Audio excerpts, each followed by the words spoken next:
और CBSE board की परीक्षा रद्द होने पर उत्तर प्रदेश के डिप्टी सीएम दिनेश शर्मा का बयान भी सामने आया है। दिनेश शर्मा ने कहा कि प्रधानमंत्री मोदी का फैसला सराहनीय है, लेकिन उत्तर प्रदेश 12वीं की परीक्षाओं के रद्द करने पर निर्णय सीएम के साथ बैठक के बाद ही लिया जाएगा। मुख्यमंत्री जी के साथ में हम लोग बैठ के पूरी प्रदेश के संदर्भ में स्थितियों का आकलन करते हुए जो हमारे केंद्रीय शिक्षा मंत्री जी हैं उनसे भी बात करने के बाद हम लोग 12वीं की परीक्षा के संदर्भ में किस प्रकार का क्या निर्णय ले सकें, इसकी तरफ हम लोग विचारोपरांत ही हम लोग इसके तरफ बढ़ेंगे। लेकिन प्रधानमंत्री जी ने आज जो निर्णय लिया है वो एक पूरे देश के लिए एक हितकारक है।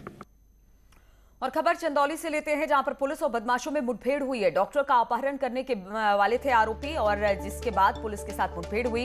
एक आरोपी राजीव को गोली लगी है। बाकी भागने के लिए आरोपी ने पुलिस पर फायरिंग। मुठभेड़ के दौरान सिपाही को भी लगी गोली। टेंगरा मोड़ पर मकान से डॉक्टर की बरामदगी की गई है। डॉक्टर की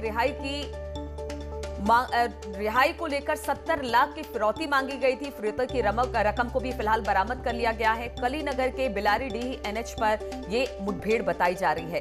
तो एक डॉक्टर को अपहरण किया गया था, 70 लाख की फिरौती की मांग थी, लेकिन तभी पुलिस वहां पर पहुंचती है और बदमाश और पुलिस के बीच मुठभेड़ हुई, जिसमें एक आरोपी राजीव को गोली लगी है।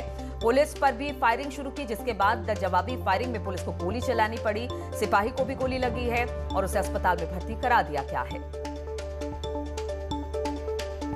तो मुठभेड़ में आरोपी और सिपाही को गोली लगी है। बताया जा रहा है कि डॉक्टर के अपहरण कर उसे 70 लाख की फिरौती मांगने के फिराक में थे ये बदमाश। फिर इसके बाद पुलिस वहां पर पहुंची। पुलिस और बदमाशों के बीच मुठभेड़ हुई, जिसमें एक आरोपी राजीव को गोली लगी है। और पुलिस पर भी जिस तरह से फायरिंग की बदमाशों ने, तो बदमाश पर भी पुलिस ने फायरिंग की है, जिसमें बदमाश घायल हुआ। एक सिपाही को भी गोली लगी है। ये पूरा मामला टेंगरा मोड़ के मकान में एक डॉक्टर की बरामदगी भी की गई और फिर वहां से इस डॉक्टर को रिहा कराया गया।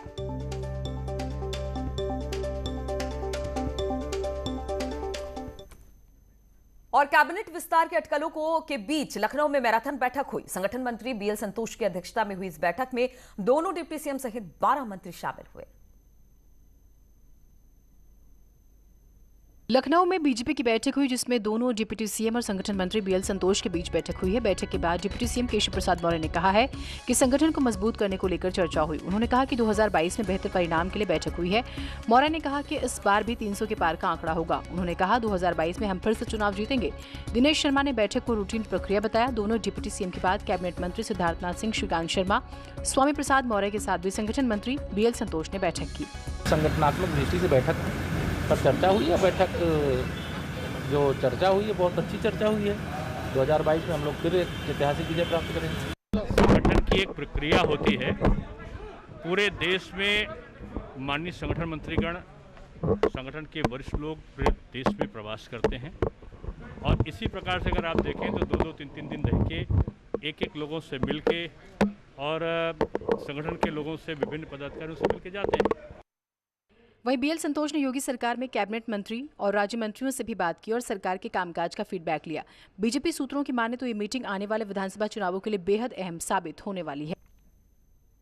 और रुकेंगे यहाँ पर छोटे से ब्रेक के लिए।